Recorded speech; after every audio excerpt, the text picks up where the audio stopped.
இப்போ சப்போஸ் சாப்பாடு கிடைக்கலன்னா நம்ம தான் ஃபீட் பண்ணணும். ஆமாம் ஆமாம். சரி, இப்போ எப்படி பண்ணுறீங்கன்னா ஒன்று கரும்பு ஜூஸு, அப்படி இல்லைன்னா ஆரஞ்சு ஜூஸு, வாழைப்பழம் அப்படியே உரிச்சு அப்படியே வைக்கலாம் உள்ள. வாழைப்பழம். ஆமாம். அப்படி இல்லைன்னா ஆப்பிள் ஜூஸு, இந்த மாதிரி ஜூஸ் ஐட்டங்கள் எதுனானே வைக்கலாம். கொஞ்சம் தித்திப்பு கூட இருக்கணும்.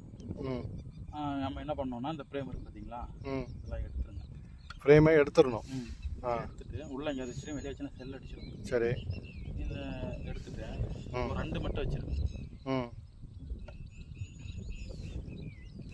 இங்கே இருக்கு கொட்டாங்குச்சி. இந்த மாதிரி அங்கே இது வந்து ஆடும். நீங்கள் அந்த கீழே சதுரமாக இருக்கிற மாதிரி டீ கப்பு அந்த இது இருக்குல்ல, இப்போ பவுல் எடுத்துகிட்டு வந்தீங்க, அந்த மாதிரி பிளாஸ்டிக்கில் வாங்கிக்காங்க. இது உள்ளே வச்சிடணும். இப்படி வச்சுட்டு அதுக்குள்ளே இலை தலை போடணும்.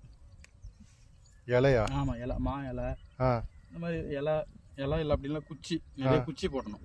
இப்படி உள்ளே போட்டுட்டு அதில் ஊற்றிட்டா அது ஃபீடு எடுத்துக்கும். ஏன் இலை போட்டுட்டு போடணும்? ஏன்னா சாப்பாடு சாப்பிட போகும்போதும் பூச்சி அதுக்குள்ளே விழுந்து இறந்து போயிடக்கூடாது. அதுக்காக தான். அது உள்ளே போய் குடிச்சிட்டு திரும்ப ஏறி வர்றதுக்காக தான் எங்களுக்கு கொட்டது வருது. இதுதான் கொட்டும். கொட்டிடுச்சு அவங்கள? இல்லை போயிடுச்சு. ஓகே, இப்படி தான் சார். அதுக்கு உணவு கொடுக்குறது இந்த மெத்தட் தான்.